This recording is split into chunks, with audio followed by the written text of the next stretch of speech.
Good morning, YouTube. Woo! What's up, boys? It's 6:28 in the morning, and we are headed into Wawa for our breakfast. Right here, pulling into the Wawa. You can see the sign, and then headed to the job to cap this wall. And then at 9:30, you probably can't even see anything.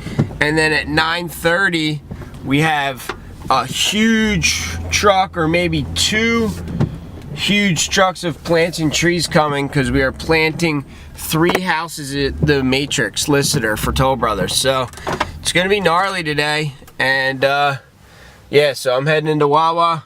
Hope you guys are living the dream. You. What's the claim? Stay away to the mall.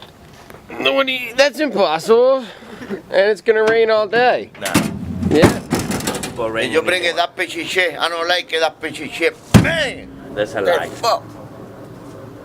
Oh, we only put it, or we cut it? Put it. Just put it. Put it there. Just put it up your ass. Yo, look at this. What? Oh my god. You look cute today. I gotta take a shower. Why? I wanna take a shower. It's raining, so you're taking a shower. You see? What? No rain? You work like a motherfucker 13 hours today. It doesn't matter if it's raining or not, you're working like a motherfucker today. Not today. Yeah. Not today, Junior. Not today. We just capped this wall now, and it's really muddy out here. Look at my shoes. So heavy. But we capped the whole wall. Now we're heading over to Lister, aka the Matrix 2. Plant some flowers. So it's on. Muddy, muddy.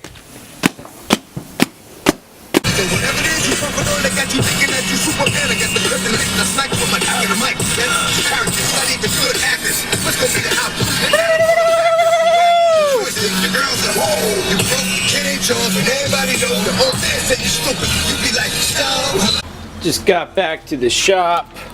Had to come back here to pick up a ball cart. Well, the lights don't even work, so why am I attempting that?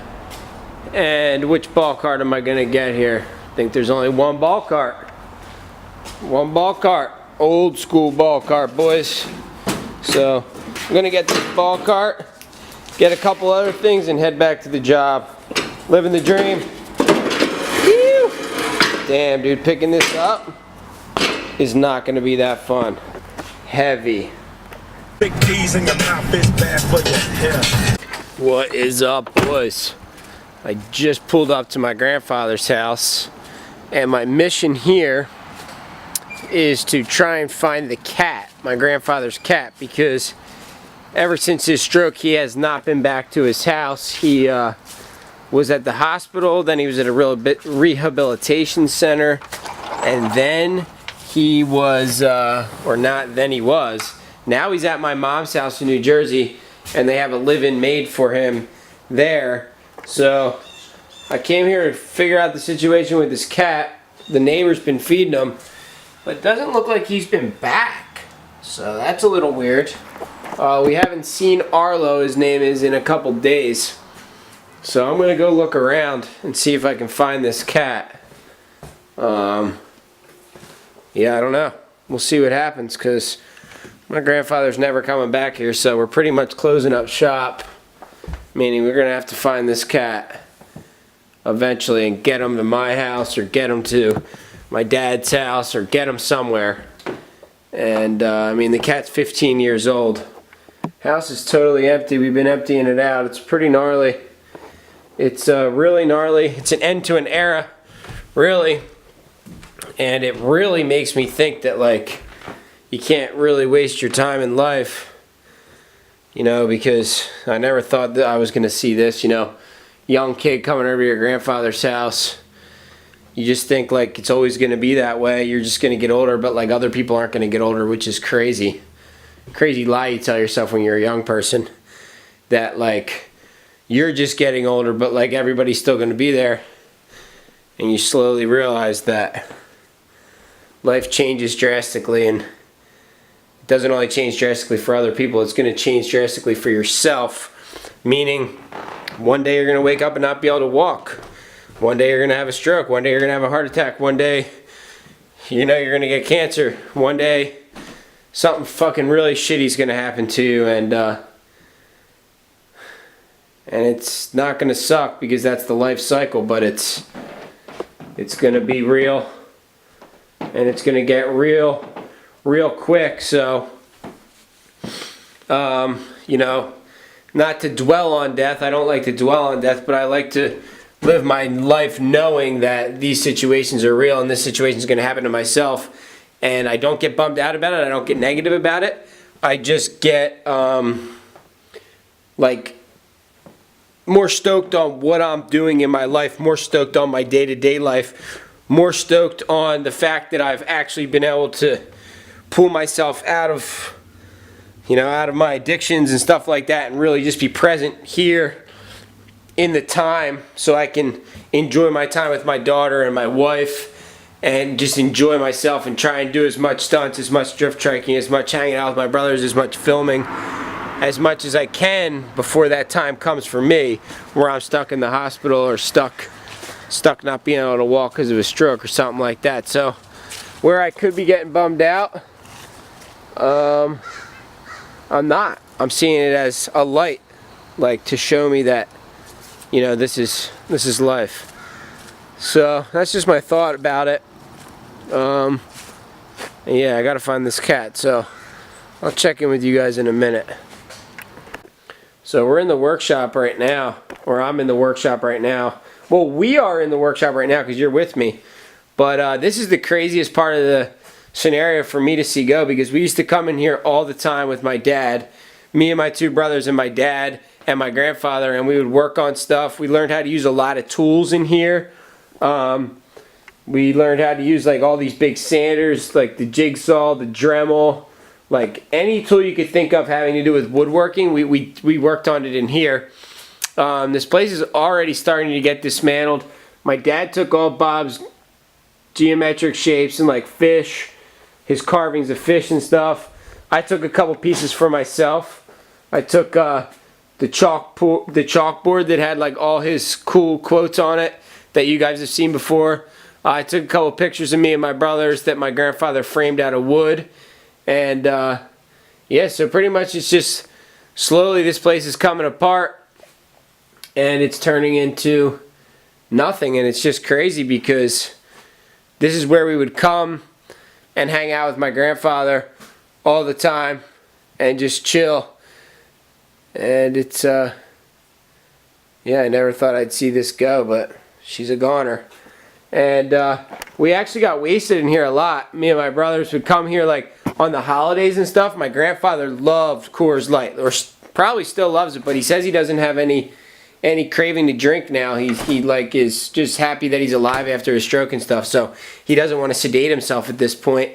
So I don't think he probably still loves Coors Light, but he always loved Coors Light, and the fridge was always stocked up with Coors Light.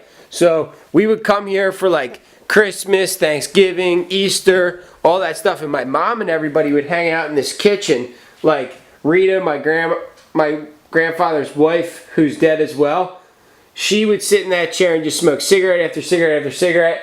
And Bob would sit here and come in there and sit in here. And my mom and everybody would sit in here. And me and my brothers would go out here and just shut this door like we were working on woodshop stuff, you know what I mean?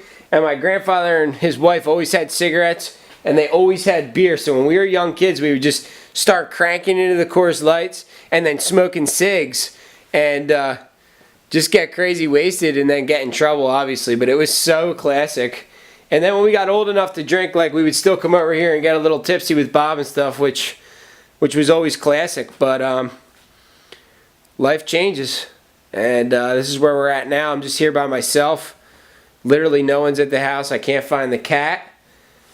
And I'm just here reminiscing about life, you know, like it's gnarly.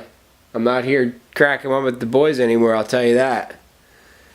Which I wouldn't mind flipping back 10 years. I'm 30 now, 20, and cracking open a couple with Bob in here wouldn't be bad. But that's what I mean about life. You can't flip time back, so Embrace the times you're in now, because those are the times of your life. Now. The moment is now. The moment is not in the future. The moment is not in the past. The moment is now. Embrace the moment, and that's how you'll be happy. So, those are my thoughts. I'm just going to hang out here for a little bit more and see if I can find the cat. See if there's anything, any little memorabilia I want to take back for my workshop. And yeah, life goes on. I appreciate all your guys' support for the dream. You. Naomi Thrash, what's your claim for the day? Dinner time with Naomi Thrash.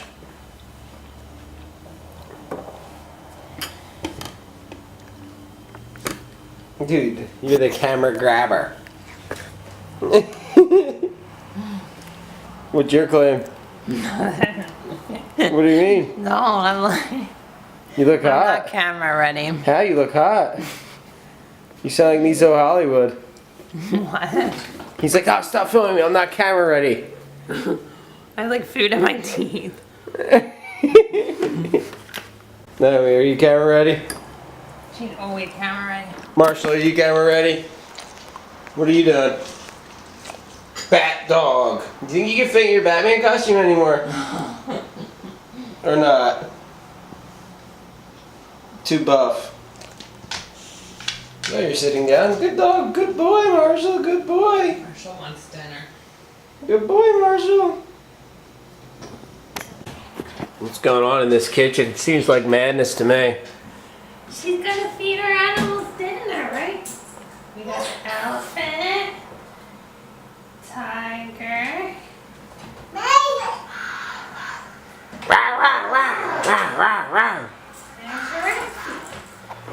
So, boys, I'm just on the computer right now, trying to work some heavy trike deals over here. The trike company that I was riding for the past year is pretty much going out of business. So I reached out to another trike company that I have been thinking about reaching out to for a while, but didn't want to step on anybody's toes with my prior deal and everything like that. So yeah, I'm pretty much just in my kitchen right now trying to work some trike madness and figure everything out. Probably get on a different brand trike and start banging out some content for that trike company and work this crazy trike stuff that I talked to you guys about yesterday, and just try and produce some crazy content and get some new stuff out there in the trike world, because it's pretty stale right now at the moment. Everybody's just going GoPro edits and stuff like that. So I think it needs to be spiced up, and with my deal with Extreme and potentially the deal that I'm working right now with this other trike company, which I'll announce when I fully solidify the deal, it's still 50-50. And then with the deal I got working with the heavy hitters in the trike game about going on a film trip, it's pretty much on. So I'm going to sign out for the night. Naomi's feeding her animals. She's got them all up on the high chair. Radical Rach is looking camera ready. So camera ready in a new sweatshirt. Callie, bro. I'm so Callie. You're so Callie. So Callie. Is that your clothing? Yeah. That's so heavy. And I'm about to sign out. So I will see you boys tomorrow morning for another epic day here on Earth.